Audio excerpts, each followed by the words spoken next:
Hi നമസ്കാരം, ഞാൻ സോണിയ അഭിലാഷ്. ഭക്ഷണശാലയിലേക്ക് എല്ലാവർക്കും സ്വാഗതം. ഇന്നൊരു പ്ലം കേക്ക് തയ്യാറാക്കുന്നത് എങ്ങനെയെന്ന് നോക്കാം.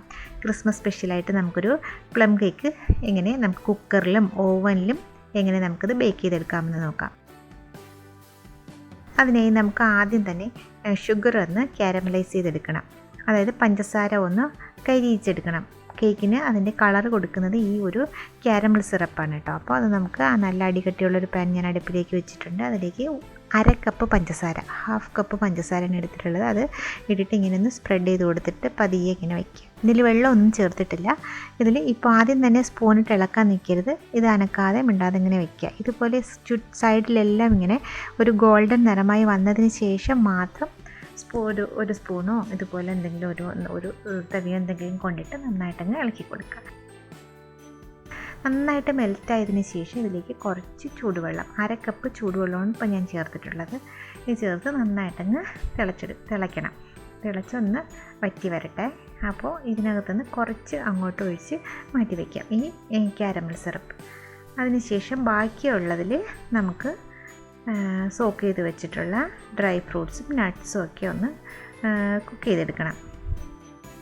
ഞാൻ ഒരു കപ്പ് ഓറഞ്ച് ജ്യൂസിൽ കുറച്ച് ബ്ലാക്ക് റൈസിൻസ്, ഉണക്കമുന്തിരി, പ്രിയോൺസ്, ഡേറ്റ്സ്, കാഷ്യൂനട്ട്, ബദാം ഇതൊക്കെ കൂടെ തലേന്ന് തന്നെ കുതിർത്തി വെച്ചിട്ടുണ്ടായിരുന്നതാണ് കേട്ടോ.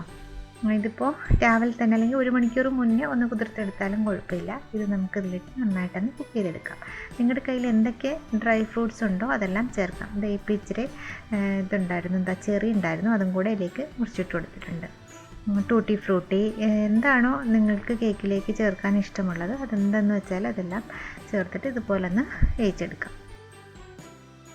ഇത് വെന്ത് നന്നായി തണുത്തതിന് ശേഷം മാത്രമേ കേക്കിലേക്ക് ചേർക്കാൻ പാടുള്ളൂ. അതുപോലെ കേക്കിലേക്ക് ആഡ് ചെയ്യുന്ന മുട്ട, ബട്ടർ ഇതെല്ലാം നമ്മൾ പുറത്ത് വെച്ച് നോർമൽ ടെമ്പറേച്ചറിലായതിനു ശേഷം മാത്രം എടുക്കുക.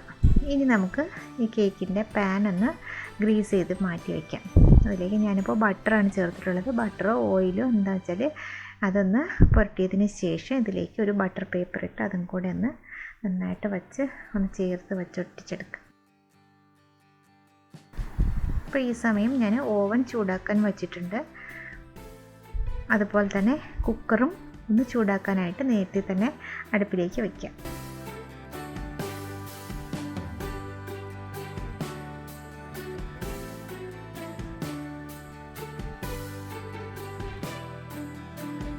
അപ്പോൾ കേക്ക് പാൻ റെഡിയാക്കി വെച്ചതിന് ശേഷം വേണം ഇതിൻ്റെ ഇൻഗ്രീഡിയൻസ് നമുക്ക് മിക്സ് ചെയ്തെടുക്കാൻ. ഇനി നമുക്ക് ഇതിലേക്ക് ആവശ്യമായിട്ടുള്ള ഡ്രൈ ഇൻഗ്രീഡിയൻസ് എന്തെന്നൊക്കെ വെച്ചാൽ അതൊന്ന് അരിച്ചെടുക്കണം. ഇതിലേക്ക് ഇപ്പോൾ ഞാൻ 1.5 കപ്പ് മൈദ എടുക്കുന്നുണ്ട്. മൈദ എടുക്കുമ്പോൾ ഇതുപോലെ കപ്പിലേക്ക് മൈദ കോരിയിട്ട് ഇതുപോലെ ഒന്ന് ലെവൽ ചെയ്തതിന് ശേഷം വേണം അളന്നെടുക്കാൻ.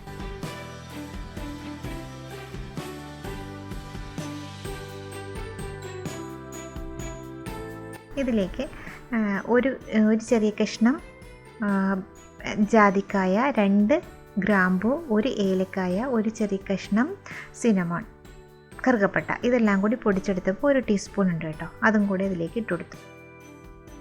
ഇനി നമുക്ക് ബേക്കിംഗ് പൗഡറാണ് ഇട്ടുകൊടുക്കേണ്ടത്. 3/4 ടീസ്പൂൺ ബേക്കിംഗ് പൗഡർ, ഒരല്പം ഉപ്പ്, ഇതെല്ലാം കൂടി നന്നായിട്ടൊന്ന് അരിച്ചെടുക്കണം. ഇതൊരു 2-3 പ്രാവശ്യം ഈ അരിപ്പയിലൂടെ അരിച്ചെടുത്താൽ ഏറ്റവും നല്ലത്. ഞാനിപ്പോൾ 3 പ്രാവശ്യം അരിച്ചെടുക്കുന്നുണ്ട്. അതായത് ഈ പൊടികളെല്ലാം ഈവനായിട്ട്, ഈ ബേക്കിംഗ് പൗഡറും ഉപ്പും ഈ പൊടികളെല്ലാം നന്നായിട്ട് ഈവനായിട്ട് എല്ലാ ഭാഗത്തും എത്തുന്നതിന് വേണ്ടിയിട്ടാണ് 1-ൽ കൂടുതൽ പ്രാവശ്യം അരിച്ചെടുത്താൽ നല്ലതെന്ന് പറഞ്ഞത്. ഇനി നമുക്ക് വെറ്റ് ഇൻഗ്രീഡിയൻസ് തയ്യാറാക്കണം. 3 മുട്ട ഞാൻ എടുത്തിട്ടുണ്ട്. ഇതിപ്പോൾ ഇതിൻ്റെ വൈറ്റും യോക്കും ഞാൻ മാറ്റിയെടുക്കുന്നുണ്ട്. മുട്ടയുടെ വെള്ളയും യെല്ലോയും മഞ്ഞയും ഞാൻ 2 ബൗളായിട്ട് എടുത്തിട്ടുണ്ട്. അതിൻ്റെ എഗ് വൈറ്റ് വെള്ള ഭാഗം നന്നായിട്ടൊന്ന് ബീറ്റ് ചെയ്ത് മാറ്റി വയ്ക്കാം നമുക്കത്.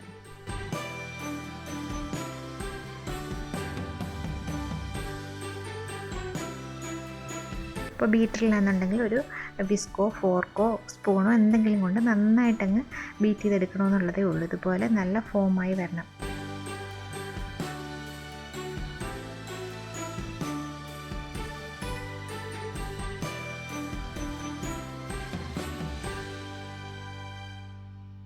എഗ് വൈറ്റ് നല്ലപോലെ അങ്ങ് ബീറ്റ് ചെയ്തെടുത്തു. ഇത് നമുക്ക് അങ്ങോട്ട് മാറ്റി വയ്ക്കാം.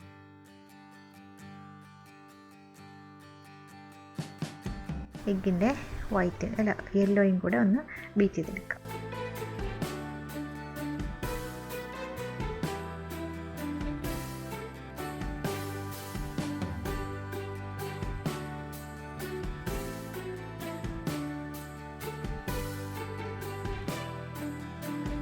ഇതിലേക്ക് 1 ടീസ്പൂൺ വാനില എസൻസ് കൂടി ചേർത്തിട്ട് നന്നായിട്ടങ്ങ് ബീറ്റ് ചെയ്തു.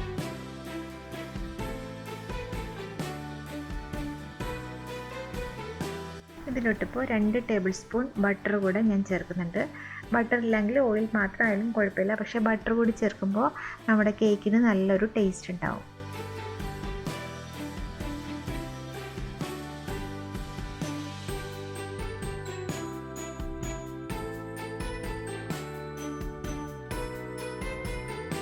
ഇതിലേക്ക് 1 കപ്പ് പഞ്ചസാര പൊടിച്ചെടുത്തിട്ടുള്ളതാണ് കേട്ടോ. നല്ല കേക്കിന് നല്ല മധുരം വേണമെന്നുണ്ടെങ്കിൽ 1.25 കപ്പ് പഞ്ചസാര എടുക്കാം. ഞാനിപ്പോൾ 1 കപ്പ് പഞ്ചസാര എടുത്തിട്ടുള്ളൂ. അത്യാവശ്യം നല്ല മധുരം ഉണ്ടാവും.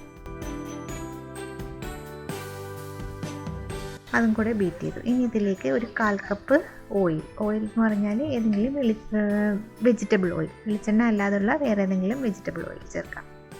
എന്നിട്ട് ബാക്കിയുള്ള പഞ്ചസാരയും കൂടെ ആഡ് ചെയ്ത് നമുക്ക് നന്നായിട്ട് ഇതങ്ങ് ബീറ്റ് ചെയ്തെടുക്കാം.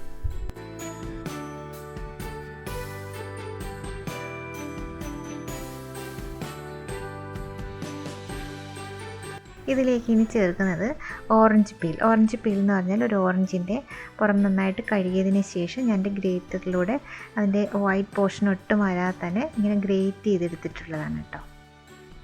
അതിലേക്ക് ഒരല്പം ചെറുനാരങ്ങയുടെ സ്കിന്നും കൂടി എടുത്തു കഴിഞ്ഞാൽ നല്ലതാണ്. അത് 1 ടീസ്പൂൺ ഉണ്ട്, അതും കൂടി അതിലേക്ക് ഇട്ട് കൊടുക്കാം. കേക്കിന് നല്ലൊരു ഫ്ലേവർ ഉണ്ടാവാൻ വേണ്ടിയിട്ടാണ്. ഇതിനകത്തേക്ക് റമ്മോ അങ്ങനെയുള്ള ആൽക്കഹോളൊന്നും തന്നെ ചേർത്തിട്ടില്ല. നല്ല ഫ്രഷ് ഫ്രൂട്ട്സ് കൊണ്ട് മാത്രം ചെയ്തിട്ടുള്ളതാണ് കേട്ടോ. ഇതിലേക്ക് നമ്മുടെ പൊടികൾ കുറേശ്ശെ ഇതുപോലെ ഇട്ടിട്ട് പതിയെ ഒന്ന് ഫോൾഡ് ചെയ്തെടുക്കണം. ഇനി ഇതിലേക്ക് ചേർക്കാനുള്ളത് കാരമൽ സിറപ്പ് ചേർത്തിട്ടുണ്ടായിരുന്നില്ല, അതും കൂടെ ചേർത്ത് പതിയെ അങ്ങ് മിക്സ് ചെയ്തെടുക്കുക. ഇനി ഇങ്ങനെ മിക്സ് ചെയ്യുമ്പോൾ ഫോൾഡ് ചെയ്ത് തന്നെ എടുക്കണം. അതായത് ഒരു സൈഡിലേക്ക് പതിയെ ഇളക്കിയെടുക്കണം. നല്ല സ്പീഡിൽ ഇളക്കരുത്, പതിയെ ഒന്ന് മിക്സ് ചെയ്തെടുക്കണം. കുറേശ്ശെ പൊടികൾ ഇട്ടിട്ട് വേണം ഇത് മിക്സ് ചെയ്തെടുക്കാൻ.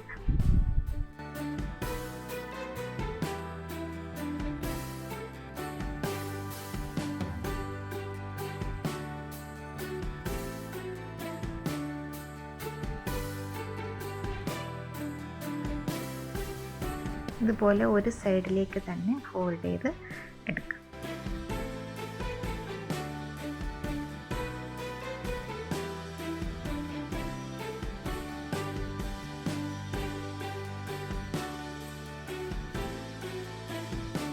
ഇതിലേക്ക് 1 ടീസ്പൂൺ അല്ലെങ്കിൽ 1 table spoon fresh orange juice കൂടെ ഞാൻ ചേർത്ത് കൊടുത്തിട്ടുണ്ട് കേട്ടോ. ഇതിലേക്ക് ഇനി കുക്ക് ചെയ്ത് വെച്ചിട്ടുള്ള ഡ്രൈ ഫ്രൂട്ട്സും നട്ട്സും ഇതൊന്ന് ഡസ്റ്റ് ചെയ്തിട്ട്, അതായത് നമ്മുടെ ഈ മിക്സ് ഉണ്ടായിരുന്നില്ലേ ഇതിലേക്ക് ചേർത്ത പൊടികൾ, അത് 1 ടീസ്പൂൺ ഇട്ടൊന്ന് മിക്സ് ചെയ്തതിന് ശേഷം ഇതിലേക്ക് ഇട്ട് കൊടുത്താൽ ഈ ഇതൊന്നും തന്നെ, അതായത് ഈ നട്ട്സ് ഒന്നും തന്നെ അതിൻ്റെ കേക്കിൻ്റെ അടിയിൽ പോയി അടിഞ്ഞു നിൽക്കില്ല. ഞാനിപ്പോൾ ഇത് കുറച്ച് ചേർത്ത് മിക്സ് ചെയ്ത് വച്ചിട്ടുണ്ടായിരുന്നു. ഇതിലേക്ക് നമ്മുടെ എഗ് വൈറ്റ് കൂടെ ചേർത്ത് നല്ലപോലെ ഒന്ന് ഇളക്കിയെടുക്കാം. നല്ല തിക്കായിട്ടിരിക്കണം കേട്ടോ. പ്ലം കേക്ക് ഉണ്ടാക്കുമ്പോൾ ഇതിൻ്റെ ബാറ്റർ ഒട്ടും ലൂസായി പോകരുത്. ഈ മിക്സ് നല്ല തിക്കായിട്ട് തന്നെ ഇരിക്കണം. ഇത് നമുക്ക് ഈ പാനിലേക്ക് അങ്ങ് ഒഴിച്ചു കൊടുക്കാം. ഈ ഒരു കൺസിസ്റ്റൻസി തന്നെ ആയിരിക്കണം. എന്നിട്ട് നന്നായിട്ട് ടാപ്പ് ചെയ്ത് ഇതിൻ്റെ എയർ ബബിൾസ് എല്ലാം റിലീസ് ചെയ്തതിന് ശേഷം ഓവനിലേക്ക് വെച്ച് ഒരു 180 ഡിഗ്രി സെൽഷ്യസിൽ 40 മിനിറ്റ്സ് ബേക്ക് ചെയ്തെടുക്കാം. ഇതുപോലെ ഒന്ന് നട്ട്സോ ഇതൊക്കെ വെച്ചിട്ട് ഞാൻ കുക്ക് ചെയ്തെടുത്തിട്ടുണ്ട് കണ്ടോ. 40 മിനിറ്റ് കഴിഞ്ഞ് ബേക്ക് ചെയ്ത് ഞാനതിലേക്ക് ചെറി വെച്ചൊന്ന് ഗാർണിഷ് ചെയ്തിട്ടുണ്ട്. നമുക്ക് ഇളക്കി നോക്കാം. അപ്പോൾ നമ്മുടെ പ്ലം കേക്ക് ഓവനിലുള്ളത് ബേക്കായി റെഡിയായി വന്നിട്ടുണ്ട്. അപ്പോൾ ഈ ഒന്ന് കട്ട് ചെയ്യാം. കണ്ടോ, നല്ല സോഫ്റ്റ് ആയിട്ടുള്ള അടിപൊളി പ്ലം കേക്ക് റെഡി ആയിട്ടുണ്ട്. തണുത്തതിന് ശേഷം കുറച്ചൊന്ന് തണുത്തതിന് ശേഷമാണ് ഇത് എടുത്തിട്ടുള്ളത് കേട്ടോ. 2-3 ദിവസം കഴിഞ്ഞ് വേണം ഇത് കഴിച്ചാലേ അതിൻ്റെ ടേസ്റ്റ് അറിയാൻ പറ്റത്തുള്ളൂ. അപ്പോൾ തന്നെ കഴിച്ചാൽ നമുക്ക് അതിൻ്റെ റിയൽ ടേസ്റ്റ് അറിയാൻ പറ്റില്ല. ഒരു ക്രിസ്മസിനൊരു 3-4 ദിവസം മുന്നേ തന്നെ കേക്ക് റെഡിയാക്കി വയ്ക്കാം. ഇനി കുക്കറിൽ എങ്ങനെയാണ് ഞാൻ കുക്ക് ചെയ്തതെന്നും കൂടെ നിങ്ങൾക്ക് കാണിച്ചു തരാം. ഇതുപോലെ ഞാൻ കുക്കറിൻ്റെ അടിയിൽ കുറച്ച് ഉപ്പിട്ടിട്ട് ഒരു ഇഡ്ഡലി തട്ട് വച്ചിട്ട് അതിനിടയിൽ റിങ് വെച്ചിട്ടുണ്ടായിരുന്നേ.